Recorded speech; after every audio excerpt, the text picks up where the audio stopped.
morning, motherfuckers. Or I can say good night, motherfuckers. It really doesn't matter. I haven't been to bed yet. I don't think I'm going to sleep tonight. Not a good night. Anyways, this is going to be a real short one. Just having not the greatest of nights. So I'm up watching comedians on YouTube. And looking up, I got to look up some few things my brother told me to look up, check it out and stuff. Yeah. So anyways, I'll get back to you when the sun's up.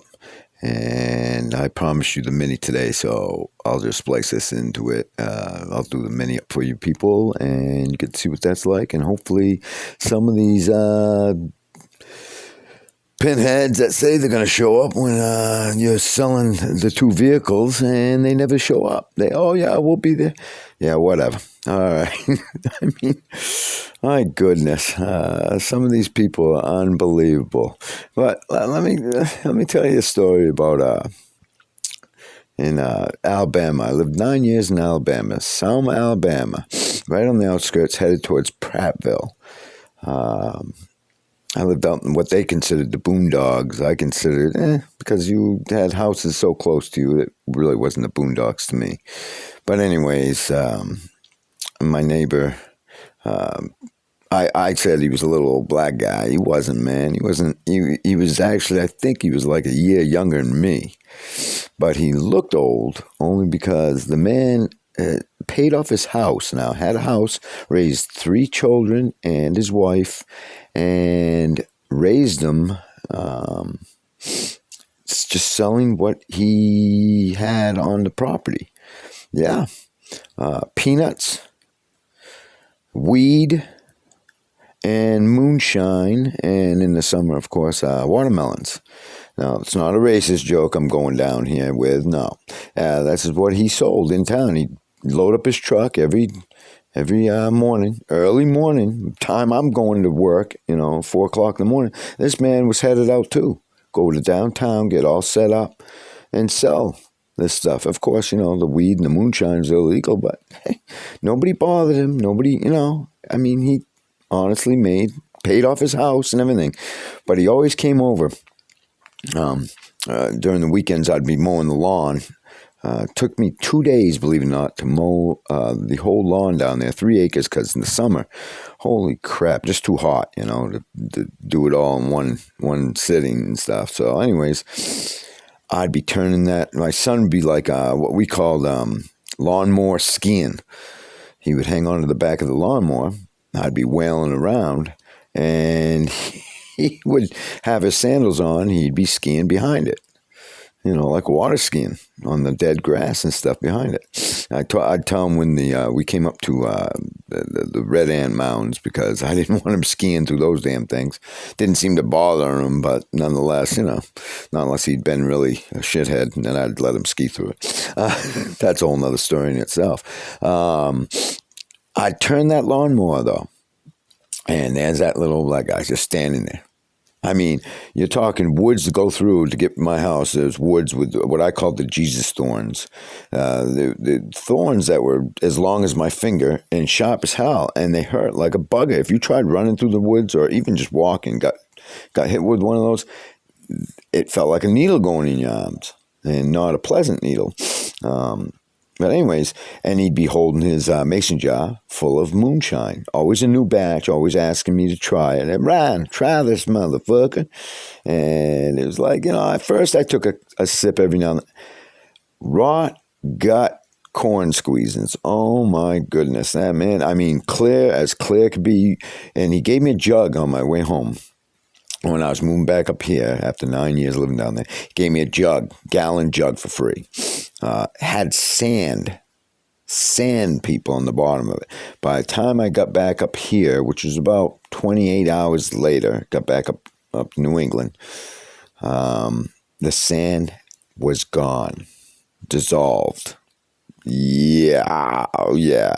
So I gave it away as gifts and everything like that. But that guy, he looked like he was 80-something, 88, 90-something years old. No kidding. And he's still alive down there, because I called him I haven't lived down there since 2011. And I called down there, and yep, still kicking in, still, beautiful family. Absolutely loved them. They were the coolest people down there. Across the street had a white guy. He's since passed. He was an okay guy. He was a little. I mean, you ever meet one of those people with one eye and the other eye is fake, glass eye and stuff, and you can't help but stare at that one eye when you're talking to him. You just can't help it, you know what I mean?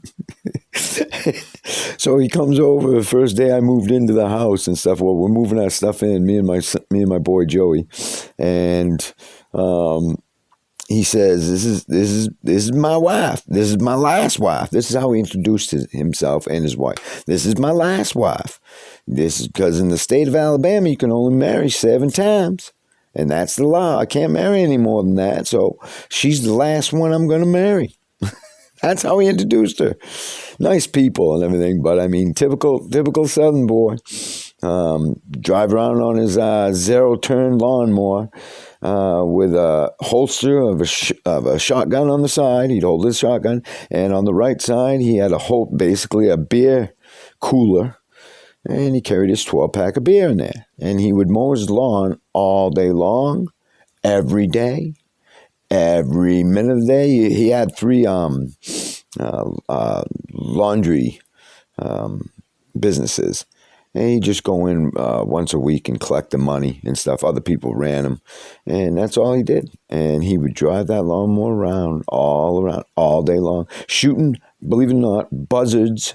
Buzzards, not my brother, that was his nickname. That's a whole nother story too. That was their road crew down there, and they were protected by the law. Buzzards were, you couldn't kill them or anything. He said, "Fuck the law, Ryan." And the things would be circling overhead, see something dead, obviously, or smell it or whatever. They attracted to them to circle overhead. He would pull out his shotgun, stop his lawnmower, and blow those damn things out of the sky. I mean, he didn't give a fuck. It was funny as hell. I mean, funny as hell. I got stories down there. It just people go, "No, that didn't really happen." I'm telling you, it happened. It was funny. For the first 6 years I lived down there, it was funny. Then it just became sad. I mean, sad. It was just... Really? A guy's doing the exact same shit. It was just... First 6 years, though, man, I did nothing but laugh my head off. I mean, laugh my head off. And it was a culture shock moving down there. 80%, I think it was, when I moved down there, it was 40% black, the population. 40% black. Okay, so 60% white. 3 years after moving down there, it was about 60% black and 40% white. Me and my son went down just back in 2000. I moved back up in 2011. We went back down about 2014 to go get my stuff, to empty out my house, and put it up for sale. And we flew down, got a taxi to go get the U-Haul I had rented, had reservations for and everything like that. And got into the taxi, and the black guy had it just written, and this is in Montgomery, Alabama, had it just written on a cardboard box, a cardboard box, a sign, said taxi, and put it in his window. And I said, "This is the guy we want right here, Josh." The guy knew the city like the back of his hand.